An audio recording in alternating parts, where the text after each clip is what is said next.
Well, hello everybody. Today I am going to demonstrate how I arrange cover songs using my most recent video release as an example. Does that make me crazy? Does that make me crazy? Does that make me crazy?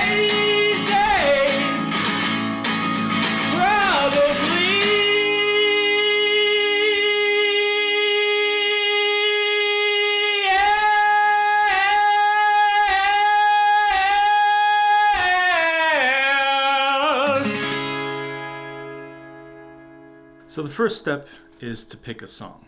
I like to pick songs that I find interesting. It can be a song that I like to listen to that has a very special or explosive moment. It can be something that people like to sing along with, like an old hymn.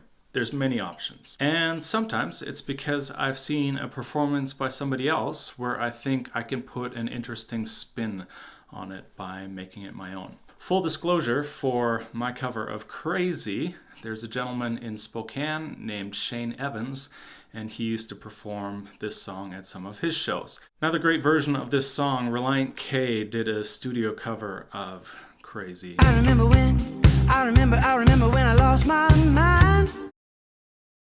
The way I see it, when covering a song, there really are only two basic approaches. The first approach is what I would call more the tribute band approach. That is when somebody takes a look at the recorded version of a song or live versions of the song and really tries to perfectly replicate all aspects of the song. So the rhythm, the way it's sung, the guitar tones, the instrumentation, the arrangement, every part of it. Some people are really excellent at this. This is not really my approach. I prefer the second approach, which is more the reinterpretation approach. The way I look at it is that I am an artist who is taking another artist's work and replicating it in the way that is me. So what I mean by that is I take the music, the lyrics, the chordings of somebody else's songs and I reinterpret them to sound like Brian Griffing.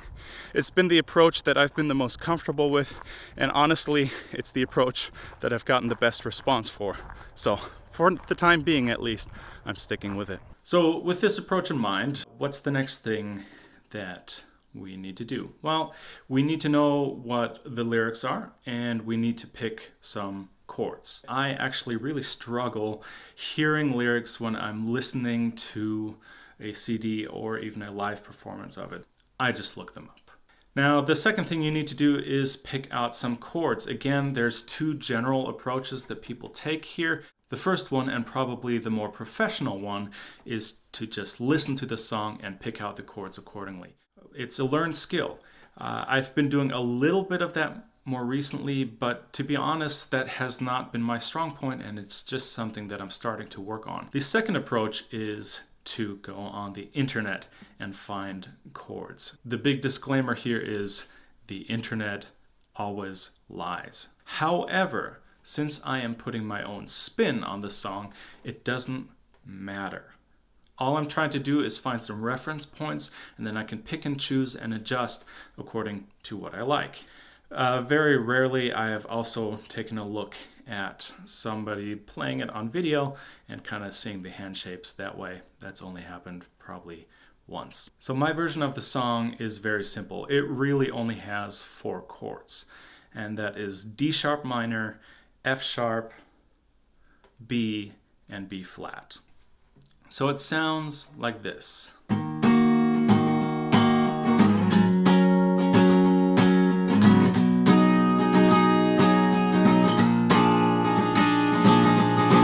So if you want to change the arrangement and make it your own, there are only really 4 factors that you can work with. The first is the chords that you choose or the chord voicings that you choose. Again, the chords that I chose, pretty basic. And the voicings that I'm using here are kind of these open power chords.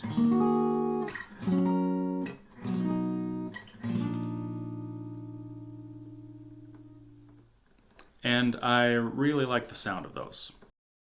The second thing that you can vary, and that's very important in this song actually, is that you can vary your strumming patterns and the rhythms. Now, the rhythm that I chose when doing this song is different from the original song. I remember when I lost my mind. Versus mine, which is more bouncy, perhaps. I remember when I lost my mind.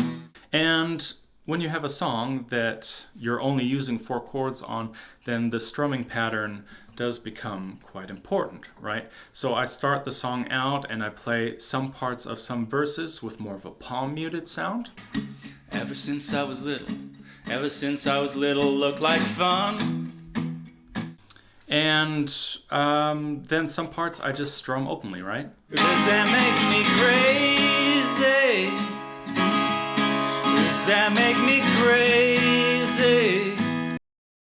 The third thing that you can change is the dynamics of the songs, meaning taking some of the quiet parts and making them really quiet, and taking at least one of the loud parts and making it really loud. It creates a really nice contrast, and it's an honest attempt to take the listener on more of a journey.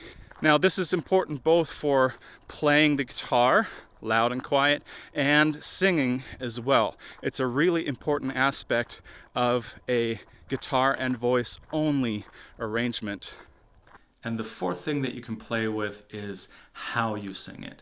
And if you're a singer, this is probably where things become the most your own. We all have a personality to our voice, and that is something important to work with and play with. For this song, that big, explosive, loud, held out note at the end is something that I've really enjoyed doing from time to time. You can play with it. You can have fun. So finally, how do you decide what's best? Well, one of the things that I've kind of mentioned throughout is play with it. Right? Music is supposed to be fun. Play with it. Try things out. See what works. See what feels good. Maybe show it to others and see what they respond to well. Try it out at an open mic. Try it out at a regular show and see what works. Anyways, that is my approach to making covers. I'd love to hear what you guys think, or if you have your own approach that you would like to add in, or maybe there's something that I missed. Let me know in the comments. I'll see you soon.